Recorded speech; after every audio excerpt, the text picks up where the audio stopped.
육부로 이어집니다. 자, 잠깐 또 쉬어가 볼까요? 다시는 회복될 수 없을 것 같다는 생각을 가지고 계시고 있는 분이 있습니다. 모든 매 순간이 마지막이라는 생각을 가지고 계신 분도 있을 것입니다. 하지만 그런 분이라 할지라도 잊지 마시기 바랍니다. 우선 우리가 먼저 한 가지 알아야 될 것은 모든 문제는 한결같이 내가 그렇게 만들어 왔다는 것을 인정하셔야 합니다. 근데 더 중요한 것은 나를 알고 있는, 나를 가장 잘 아는 사람은 나밖에 없어요. 그럴 때 내가 나를 알면 그 문제를 해결할 수 있는 지표와 방법과 점검 등을 여러분께 드립니다. 그러면 거기에 대비하여 나를 정확히 판단할 수 있죠. 그걸 저는 우리 몸 확인 방법이다라고 이제 쉽게 표현할 수가 있는데, 그래서 이번 시간에는 제가 이제 만통연 연구소라는 걸 운영하고 있는데, 만가지 통증 연구소라고 하여 우리 몸의 모든 통증은 원인에서 비롯된 증상이라고 했듯이, 통증을 알면 원인을 또한 찾아 들어갈 수 있고, 원인을 알면 그 통증의 문제가 왜 왔는지에 대한 것을 알면 우리 몸이 원하는 통증, 우리가 앞에서 말씀드렸죠. 통증은 누가 알려주는 거라 그랬죠? 뇌. 그럼 통증이 그걸 왜 알려주는 것이죠? 몸에 어디가 고장났다는 걸 알려주는 것이죠. 그런 부분에 대한 걸 함께 공유했을 때 내 스스로가 자가 치유할 수 있는 방법이 나온다는 걸 잊지 마시기 바랍니다. 그럼 우리가 살펴보겠습니다. 자, 우리 모두의 평생 건강 홀로서기를 합시다. 그 배움과 나누는 한마당에 오신 여러분들 환영합니다. 이제 자, 그럼 가보겠습니다. 늘 말씀드린 내용이니까 중간에 두뇌가 일하고 있는 내 안에 엄청난 능력인 자가치유 능력을 믿을 때 우리 몸의 해결은 가능합니다. 자, 시작이 반이랍니다. 함께 가봅시다. 그래서 이제 두뇌에 대해서 다시 한번 말씀을 드리는데, 두뇌의 항상성 능력 회복을 우리는 어떻게 풀어가야 할 것인가? 우리 사령탑인 두뇌가 원하는 일을 먼저 도와줘야 한다고 앞에서 말씀드렸어요. 깨끗한 피의 생산과 혈액순환의 우선순위로 두뇌가 일을 합니다.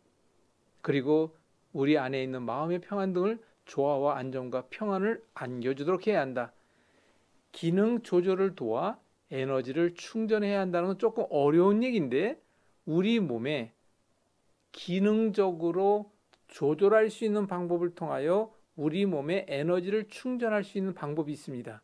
함께 알아보도록 합니다. 이 모든 조절은 오감을 자극하는 방법으로 부작용 없이 실전에 아주 쉽게 응용할 수 있는데, 이것이 곧 항상성을 도와 우리 몸의 건강 유지를 돕는 방법이다 생각하시면 됩니다. 자, 둘째로는 점검, 즉 체크를 해야 할 줄 알아야 합니다. 문제가 어디에 있는지, 그 원인은 무엇인지 이것을 정확히 찾아야 하는데, 그렇기 위해서는 우리 몸의 기능 조절을 통하여 균형이 유지돼야 한다는 것인데, 그 안정 상태인지 아닌지를 점검할 수 있어야 한다는 것이죠. 그리고 머리로, 가장 중요한 머리로 혈액순환이 정상인지 아닌지를 알아야 바로 두뇌를 정상화시킬 수 있다는 것이죠. 그 다음에 오장육부 중에서 똑같이 망가질 일은 없잖아요. 간이 가장 많이 망가진 사람, 저는 그것을 이제 주된 문제의 장기라고 불러 주병이다라고 얘기하는데, 바로 오장육부의 간의 문제인지 위장의 문제인지 대장의 문제인지 그런 문제를 알면 그로 하여금 다른 장기로 어떻게 파생되어 문제가 왔는지 그 부분을 이해하고 찾기 위해선 오늘 후반부에 말씀드리는 음양과 오행에 대한 것을 좀 알면 쉽게 이해할 수 있습니다. 그리고 그와 연관된 척추를 찾아야 점검해야 합니다. 그리고 하루 일과 중에 잘못된 습관은 앞서도 말씀드렸죠. 이렇게 했을 때 이제 맞춤형 방법들을 생각할 수가 있죠. 또 한 가지, 이 부분에 대한 것은 조금 어렵다 할 수 있지만 쉽게 좀 이해하시기 부탁드립니다. 이것이 바로 이상유무를 점검할 수 있는 잣대가 돼야 돼요. 자, 여기 이제 선이 있죠. 위에 붉은색, 밑으로 바로 이제 연두색 말고 정 가운데 선. 바로 이게 뭡니까? 수평적, 정상적 상태, 우리 몸의 균형을 이루고 있다, 평균치를 이루고 있다, 조화되고 안정된 상태를 정상적인, 이 바로 건강한 상태. 이런 건강한 상태에서 깨질 때에는 넘침이라는 것이 있고 부족이라는 것이 있어요. 그럼 우리를 쉽게 체온으로 생각해. 우리 몸은 36도 5부가 돼야 되는데 37도가 됐어요. 이건 넘침의 병입니다. 그런데 35도로 떨어졌어요. 이건 부족의 병입니다. 체온의 부족. 우리가 정상적으로 어떠한 문제는 이렇게 다 비교 이해하면 되는데, 넘침의 병이라는 건 쉽게 이렇게 합시다. 뾰루지가 생겼어요. 없다가 생긴 거잖아요. 없다가 생긴 건 넘침이죠. 세균과 바이러스 없다가 생긴 것이요, 고통의 표현도 없다가 생긴 것이고, 열도 높아진 것이니까 이런 병을 넘침의 실이라고 얘기합니다. 그리고 부족하다는 것은 내가 체온이 떨어졌다, 냉증, 기운이 부족해졌다, 부족증, 그리고 우리 몸에는 뾰루지처럼 피부의 겉으로 튀어오르는 문제가 있는가 하면 속으로 파들어가는 피부 질환이 있죠. 지금은 그것이 많지 않습니다. 옛날에는 부스럼이라는 것이 있어요. 바로 이제 제가 어릴 당시에 먹지 못하고 열악한 상황 속에서 그때 피부 질환이 오면 대부분 다 부스럼이었습니다. 머리에 부스럼, 피부에 부스럼. 그러면 그것이 저도 제 몸에 여러 가지 훈장으로 지금도 그 상처가 남아 있는데 이것을 허라고 하죠. 근데 중요한 건 넘치는 실이 더욱더 넘쳐버렸다. 그건 열이라고 표현을 하죠. 주로 부족한 것이 더욱더 부족해졌다, 한이라고 표현합니다. 일반적으로. 그래서 우리 몸의 모든 문제는 정상에서 벗어난 허실, 한열이 된다라고 하는 것은 한방에서 이야기하고 있습니다. 넘치는 것을 억제하는 방법이라는 것이 사법이라는 방법이 있고, 부족한 걸 올려줄 수 있는 보법이라는 방법이 있는데, 이런 방법들은 정규 과정에 가서 배울 수 있습니다. 그럼 앞에 말씀드린 내용을 가지고 좀 비교해 봅시다. 뇌는 균형을 이루고 있어야 합니다. 내장은 조화를 이루고 있어야 합니다. 심신은 안정을 이루고 있어야 하고, 그래야 우리 몸의 모든 것은 정상이 되죠. 건강한 상태. 그런데 뇌는 불균형, 내장 기능 부조화, 심신의 불안정, 이 모든 비정상이 결국은 병이라는 것이죠. 이렇게 기준이 될 수 있는 것과 비교하는 잣대를, 점검 잣대를 비교해 보자는 것입니다. 그 밑에 있는 그림처럼 음과 양, 음양에 대해서는 잠시 후에 말씀드립니다만은, 우리가 기쁨이 너무 넘쳐도 문제잖아요. 슬픔이 너무 넘쳐도 문제잖아요. 그럼 쉽게 비교해 보겠습니다. 기쁨이 넘친 사람은 슬픔이 적을 수밖에 없죠. 이걸 잣대예요. 양이 올라가면 음은 내려올 수밖에 없다는 것이죠. 이런 내용은 잠시 후에 또 다시 알아보도록 하는데요. 우리 몸에 있는 오장육부, 좀 육장육부라고도 얘기했죠. 이것을 오행에는 성질이라고 합니다. 목의 성질, 화의 성질, 토의 성질, 금의 성질, 수의 성질, 여기에 육장육부를 대비할 수 있는 방법이 있는데 잠시 후에 다시 알아보도록 하죠. 자, 그렇다면 이제 옆에 내목 하나에 있죠. 목의 성질을 가지고 있는 간담이라는 것이 있습니다. 그런데 간이라는 것과 담낭은 음의 성질과 양의 성질이 비교되는데, 토에 있는 비장과 위장을 비교해 봅시다. 비장은 음의 성질이라고 위장은 양의 성질이라는데, 음양은 조화가 이루어져야 합니다. 비장이 너무 넘쳐버리면 위장은 부족해지는 바로 현상이 되겠죠. 이런 부분을 좀 이해하셔야 한다는 건데, 이건 살짝만 이해하고 넘어가시면 됩니다. 음양의 조화와 오행의 순리 이론이라는 것인데, 우리 몸을 비롯해 세상 모든 것은 음양으로 나뉘어져 오행에 배당되어 있다고 먼저 이해하십시오. 그 음양은 뭐냐? 우리는 반드시 균형을 이루기 위하여 상대적인 관계로서 모든 건 짝이 있다는 것이에요. 낮이 있으면 밤이 있고, 높이가 있으면 낮음이 있고, 겉이 있으면 속이 있듯이 겉과 속의 균형. 근데 우리 몸으로 비교해 봅시다. 좌와 우, 중심을 관계하여 균형을 이루고 살아야 합니다. 직립보행하는 상태는 더더욱 그렇죠. 그래서 음양적 상태로 나뉠 수 있는 것이 있고, 오행이란, 쉽게 얘기하면 음양은 균형이라는 잣대를 수평적으로 이해한다면, 오행은 원을 생각하시면 됩니다. 자연은 돌고 돌죠. 우리가 태어나 죽고 다음 세대 또 옵니다. 그런 모든 것을 오행의 순리다라고 얘기합니다. 여기에는 서로 상생과 상극의 원칙이라는 것이 있는데, 일명 세상엔 독불장군이라는 것이 없다는 것입니다. 그럴 때 서로가 의지하고 서로가 견제하며 서로가 절제하도록, 억제하도록, 부족한 거는 보태주고 넘치는 걸 억제해 줄 수 있는 이런 원리의 힘이 바로 자연과 우주에도 있고 우리 몸에도 이러한 힘이 있다는 것을 이해하시면 됩니다. 다섯 번째로 두뇌의 균형과 내장 기능의 조화를 위한 조절 방법이란 여러분이 생각해 볼 수가 있는데, 두뇌가 일하는 일 중에는 가장 큰 것이 내장 기능을 조화롭게 정상이 되도록 항상 도와주고 유지시켜주는 원리를 항상성이라고 합니다. 그 항상성을 돕는 일을 최우선으로 하고 있죠. 오장육부 내장 기능을 음양에 배당시켜 호화실 등으로 구분할 수가 있는데, 구분하게 되면 보법과 사법의 기능을 정상화시킬 수 있는 방법이 있습니다. 그 조절 방법으로 제일 쉬운 건 반지요법, 마사지요법, 침요법, 색상요법, 향요법 등이 있어요. 예를 들어서 동쪽으로 발을 뻗고 자면 도움이 되는 사람이 있으면 또는 해가 되는 사람이 있습니다. 내가 빨간색 옷을 입고 있으면 도움이 되는 사람이 있고 해가 되는 사람들이 있는데, 이것이 바로 음양과 오행의 배당을 시키다 보면 나올 수 있는데, 이 방법을 통하여 내장 기능의 허실 구분은 물론이요, 이 방법을 통하여 조절 가능하다는 것을 알 수 있는데, 바로 이 부분의 내용이 본요법의 최고봉이라고 할 수 있는 것이 있습니다. 이것은 조금 전 전문 과정에서 배울 수 있습니다.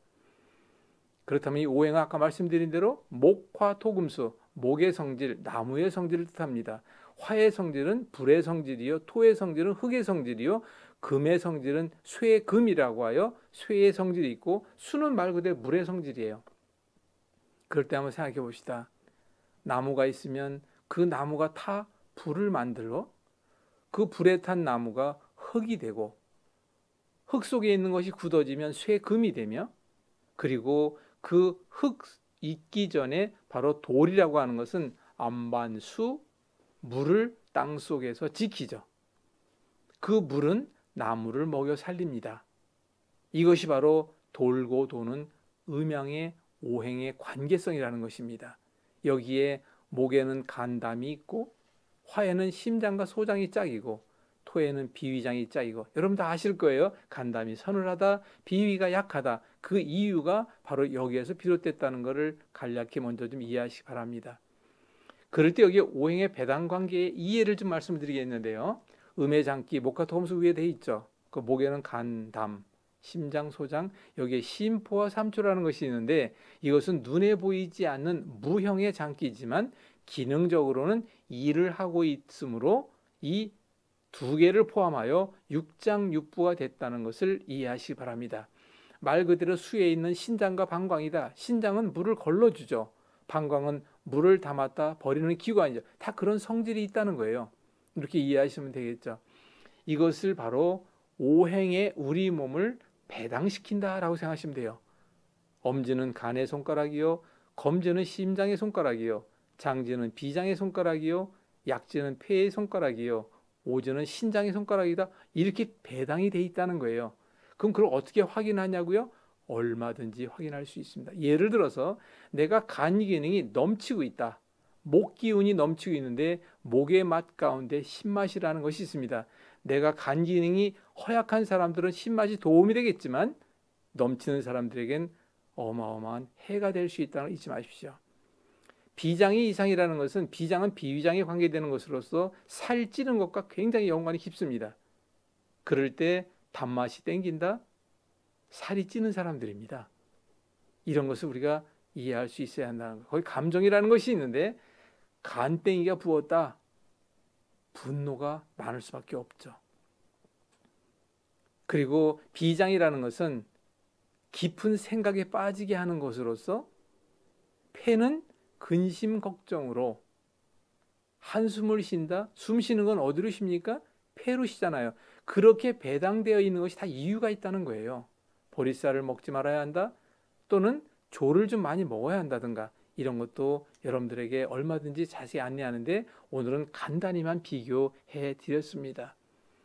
그럼 우리 몸을 조절할 수 있는 것 가운데 손이라는 것이 있죠. 바로 이것을 우리 수지요법이라고 얘기하는데, 우리나라에서 개발됐습니다. 그런데 너무나 재미있게 저는 손을 주로 많이 이용합니다. 왜 그러느냐? 대법원 판결이 나와 있는 것이 있습니다.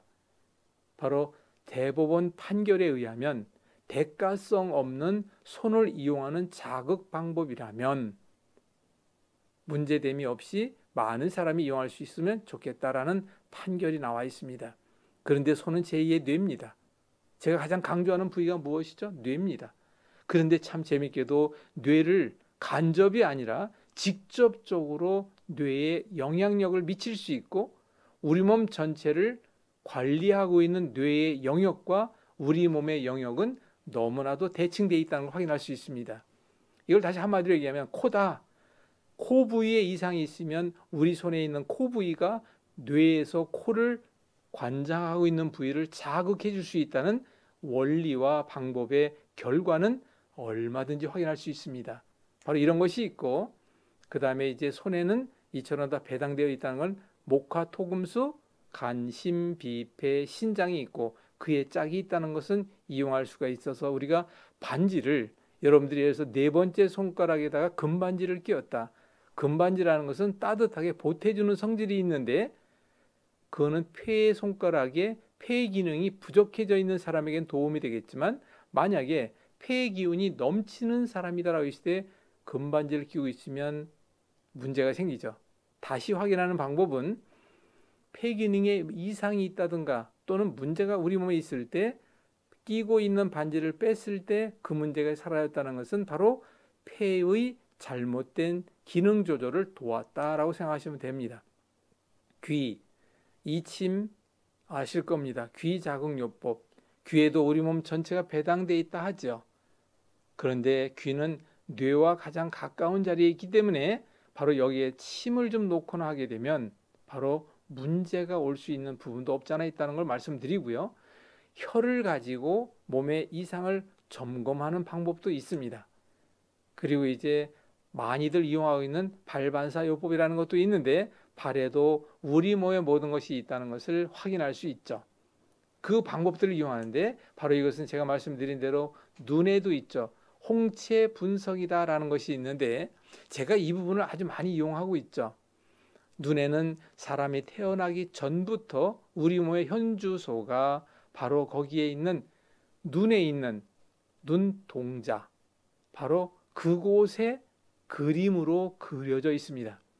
그런데 우리 몸이 나이가 들어가면서 몸에 문제가 있는 사람이 몸에 있는 문제가 뇌를 통하여 그대로 그림으로 그려져 있는 것을 보게 됩니다.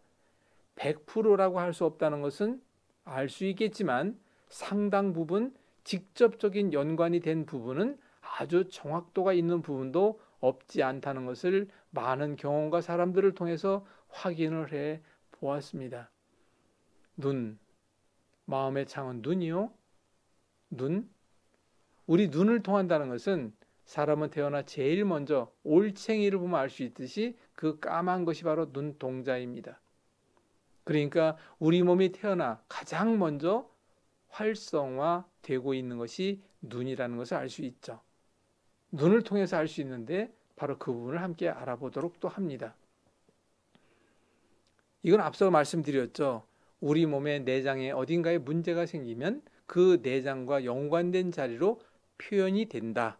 그래서 이것을 내장 체벽 반사 현상이다라고 말씀을 드렸죠. 이렇게 우리 몸엔 여러 가지로 다 확인할 수 있는데 이런 부분에 대한 걸 함께 알아봅니다. 이런 내용을 함께 알아보면서 우리 몸에 있는 여러 가지의 문제를 해결하는 방법을 함께 찾아가는데 말씀드린 대로 의료법과 의료행위와는 상관없고 전혀 부작용이 없겠기에 대신에 효과는 분명히 말씀드립니다. 머리가 아프다, 즉석 통증 개선 방법이 있습니다. 그것은 다 뇌를 이용하는 방법이고 간단한 방법을 이용하는 방법이기 때문에 여러분들이 얼마든지 알아볼 수가 있습니다. 다시 7부 이제 마지막 편이 남았는데 통증의 이해와 해소 방법에 대한 것을 앞서도 말씀드렸지만 간략히 짚고 넘어가요. 중요한 건 23개 과목의 주제와 그것을 왜 연구하며 커리큘럼화했는지에 대한 내용에 대한 개요를 설명하게 됩니다. 그리고 총정리로 여러분들과 함께 마무리를 하도록 하겠습니다. 마지막 편이니까 자 7부에서 다시 만나 봅시다. 감사합니다.